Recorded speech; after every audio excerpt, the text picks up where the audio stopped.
President Trump continues to focus his ire toward the four congresswomen who've been called the Squad. The president's been beefing with Congresswoman Ilhan Omar, Alexandria Ocasio-Cortez, Ayanna Pressley, and Rashida Tlaib for the last week. Yesterday on Twitter, Trump claimed he would win the state of Minnesota in 2020 because of, quote, America-hating Congresswoman Ilhan Omar. He went on to say that Minnesota is having its best economic year ever.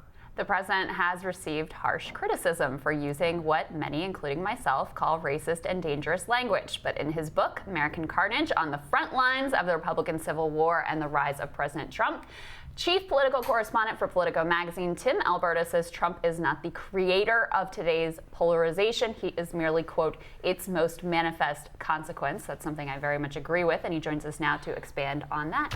Tim, welcome. Congrats on the book. Thank you. Thank you for having me. How did we get Trump? How did this happen? Look, I think with the benefit of hindsight, now we can go back, I go back 10 years in the book, and arguably you could go back much longer, and you start connecting dots. I started in 2008 because of, the emergence of Sarah Palin, the disconnect between the governing class and the populist wing of the party that she speaks to, the financial crisis that fall, obviously, and the bailout of the banks, and this growing perception that Washington and Wall Street are playing by one set of rules and everybody else is getting screwed and it's a rigged system, election of the first African-American president. And you have an enormous amount of cultural turmoil, economic dislocation, on top of the polarization politically that is really taking root at that time and intensifying day by day. And then when you take it forward, connecting those dots, 2010 Tea Party wave, 2012 Romney loses to Obama, 13 immigration reform collapses, the government shuts down, 14 Cantor gets run out of town by the Tea Party, 15 Boehner gets run out of town by the Tea Party. You saw an enormous amount of turmoil and unrest on the right. Yeah. And it certainly felt like this was building towards something. We just didn't know that Donald Trump was going to be the ultimate manifestation of it. It's funny because the Cantor moment, to me, was kind of a watershed where people were like, absolutely. Oh my God. Yeah, like, something's happening here. Something really happening here. Yep. Well, I think, if anything, Tim, I feel like there's almost been a disservice to the book because all the excerpts have been the scooplets or the scoop parts, which are incredible. Yeah, but it's a great anecdotes. narrative history. And that is actually why I really enjoyed it, because it's a great and really the first kind of definitive account I've heard of that 2010 Tea Party wave. And I think what I really want to get at with you, which I find fascinating, was the real fundamental misreading of a lot of the GOP of the Tea Party and what it was, which is there was this obsession with balanced budgets and all that. I mean, many of the budget warriors and the Freedom Caucus and all these people, they don't care about the budget, or they don't seem to care about it right now, especially in the midst of the spending cap deal where we're at right now. What was it really all about, 2010? Look, I think that any objective, reasonable person could look at the rhetoric and the votes taken by a lot of those Tea Partiers who came in 2010, and then you juxtapose them against the votes that they have taken since Donald Trump took office, and one could reach the conclusion very easily that a lot of these people simply weren't serious about the fiscal issues. Right. And obviously, look, as I said a minute ago, you had an enormous amount. This was sort of a powder keg between the cultural stuff, the political stuff, the economic stuff. Millions of people are losing their jobs all across the country. But I do think that what the obsession with the fiscal issues did, debt, deficit spending, Obama's bankrupting the country, we're going to go over the cliff like Greece if we don't do something about this, if we don't course correct.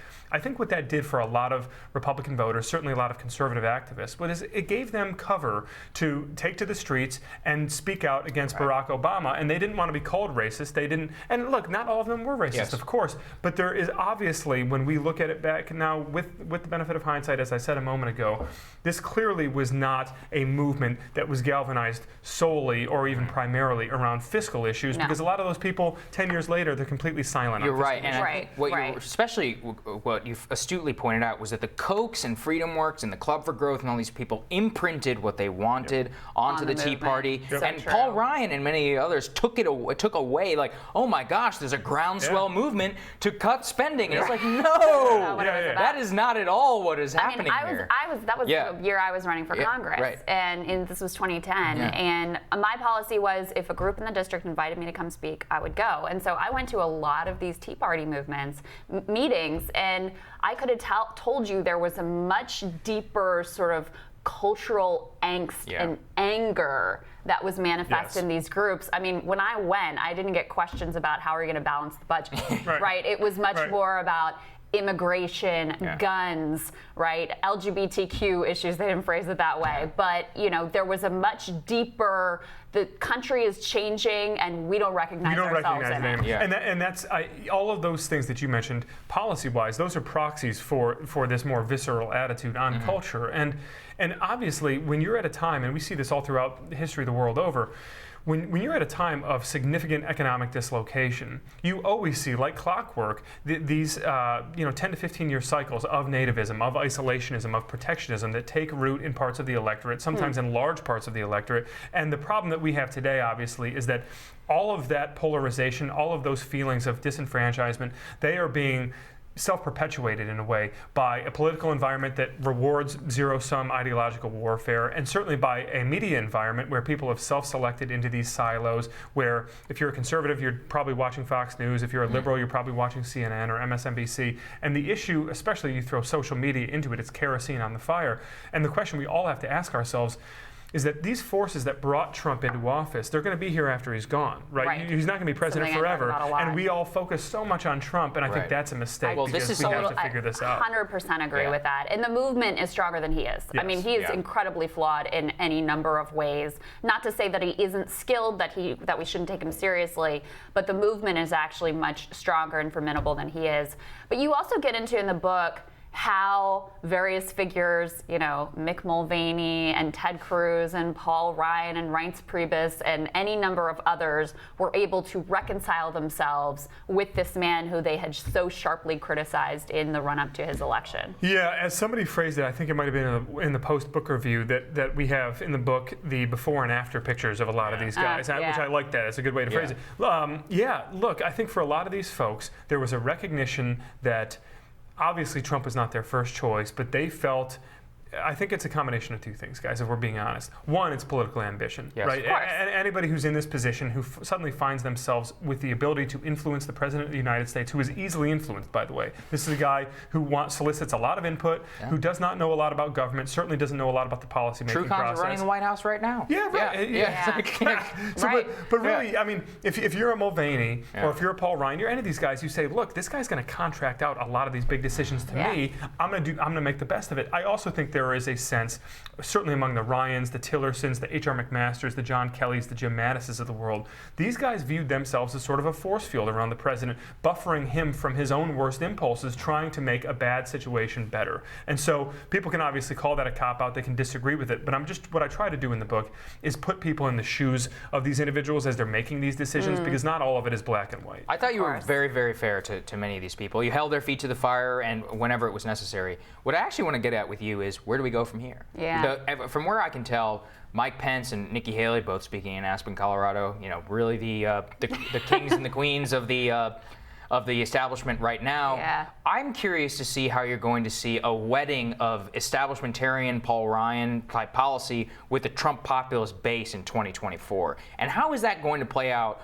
Or are they rife for really just disruption? I mean, can we at least project something out for 2024 or 2020 if he loses? I think it's a great question. And I would actually rephrase it only slightly to say that I do think it's a marriage, but it's a marriage of that Trump populism, because Trump exposed the intellectual complacency of the governing class of the Republican Party, right?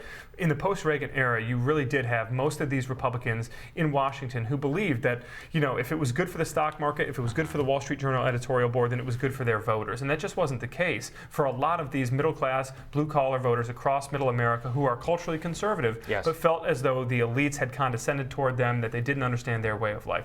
So never again can Republicans, if they want to retain power, never again can they afford to just ignore all of these voters and pretend that they don't exist and that these people really subscribe to their macroeconomic theories.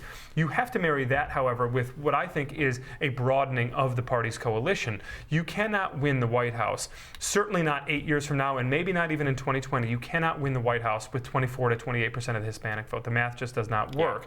So there's going to have to be a real reckoning in the post-Trump Republican Party about how do you simultaneously hold on to some of that Trump populist appeal and reaching out to those blue-collar voters in the base, while simultaneously broadening out the party to make sure that you are not branded durably as a xenophobic entity, an entity that is cold and uncaring toward minority communities. That is a huge challenge, and Nikki Nikki Haley obviously is one of these people who is very, very carefully behind the scenes already beginning to modulate and figure out how she could do it. But I've watched her very closely. Yeah, she's an interesting figure. But how do you reconcile? I mean, Trump has very much delivered on, well, rhetorically, he has not actually delivered the goods, even on the immigration policy and those things. But in terms of his language, his rhetoric, his judges, right? The cultural reactionary part of that he has delivered on. His economic policy has basically been Paul Ryan's. Yeah. I mean, we never saw the infrastructure deal, right? We never saw any of the actual economic populist positions that he held, including, I mean, he made some nod to like universal health care. That piece of it really sort of fell apart. What happened there? Well, this gets to the earlier point about a lot of these guys believing that if they signed on with Trump, that they would have a great deal of the policymaking contracted out to them. And they did. Because Trump was a blank slate. And Trump said, yeah, put a bill on my desk, I'll sign it. I would say the one populist thing that he has done, or the commitment that he made that he has lived up to, is he hasn't touched entitlements. And I think that is... That's true. It's really interesting. When there were 17 people running for the nomination in 2016, there were only 2 guys up there who were adamant that we're not going to touch entitlements. It was Trump and Huckabee. Yep. And Huckabee, in a lot of ways, laid that blueprint in 2008 with that folksy populist appeal, saying, look, you guys have paid into these programs. It's not our job. It's not our responsibility to start tinkering with them.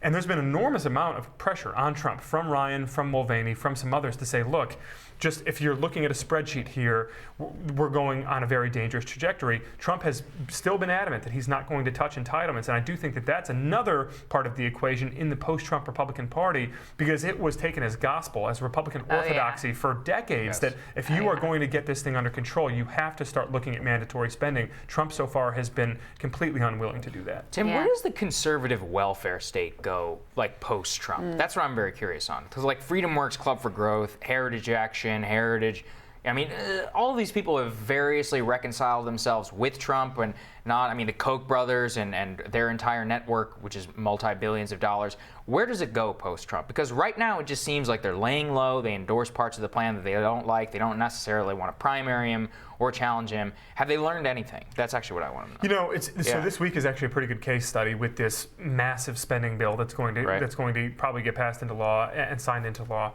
And this is a bill that, Heritage, for example, they are voicing their token opposition to it, right? We disapprove.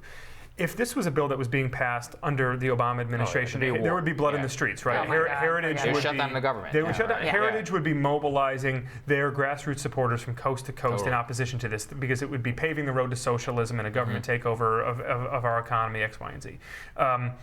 Obviously, there is a great deal of reluctance from groups like the Club or like Heritage who don't want to lose any of their influence that they have inside the administration. They certainly don't want to get on the wrong side of the donor base, because these groups need paychecks to survive and keep their lights on. And they understand that if they cross the president, they are in many ways, guys, in the same exact position as most of these Republican elected officials. They understand that if you cross Trump, because there's a binary choice in today's Republican Party, it's no longer along the ideological fault lines, the policy fault lines. Are you with Trump or are you against Trump? That's the question in today's GOP. And if you are against Trump, then you are at real risk of losing your livelihood. And it's not just for the Republican elected officials, it's for really the entire conservative political class, the conservative industrial complex, however you want to think about it. If they come out against Trump, then they are going to take a serious financial hit. We saw that with the Club for Growth after the 2016 election. We've seen it with some of these other groups. So they have to be just as careful as the lawmakers themselves.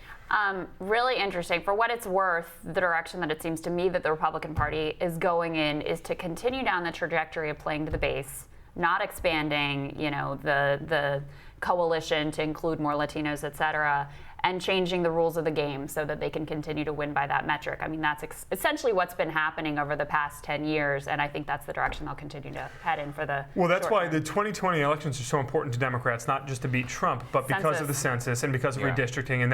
And so, look, I think what's important to recognize is that parties exist, political parties as institutions in America. They exist to perpetuate their own power. And it only takes typically a couple of losses for a serious self-correction. So, look, you may be right, Crystal. You might see Republicans take a drubbing in a couple of elections, whether it's in 20 or 24, 28, whatever. But I think once they do, and if in fact they do, if they don't broaden the party's coalition, if they continue to win sub 30% of the Hispanic vote, they're going to have to, out of just mere self-preservation. You're going to see a new generation of Republicans that come along and completely reinvent the party. And I think voters are going to be welcoming to that because it's going to be better than the alternative. They don't want to have Democrats just wiping the floor with them every 4 years. Yeah. So interesting to get your insights, Tim. Congrats again. Thank you. Congrats, appreciate you guys having me. Really appreciate it.